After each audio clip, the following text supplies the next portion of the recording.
এক সপ্তাহ পর খুলল রাজধানীর আগারগাঁওয়ের জাতীয় চক্ষু বিজ্ঞান ইনস্টিটিউট ও হাসপাতাল। সকালে চালু হয়েছে হাসপাতালের জরুরি বিভাগের চিকিৎসা সেবা।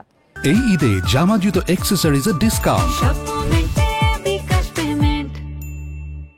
সকাল ৮টা ৪৫ দিকে হাসপাতালের ফটকে অপেক্ষারত রোগীদের ভেতরে ঢুকতে দেওয়া হয়। পরে সেবা দেওয়া শুরু হয় জরুরি বিভাগে। হাসপাতাল কর্তৃপক্ষ জানিয়েছে, সীমিত পরিসরে চিকিৎসা সেবা চালু হয়েছে। যাদের লম্বা সময় সেবার প্রয়োজন তাদেরও এই মুহূর্তে জরুরি সেবা নিয়ে চলে যেতে হবে।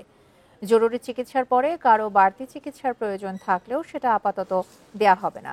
গত বুধবার চিকিৎসক কর্মচারীদের সঙ্গে জুলাই গণঅভ্যুত্থানে আহত রোগীদের মারামারি সংঘর্ষের জেরে হাসপাতালের চিকিৎসা সেবা বন্ধ হয়ে যায়।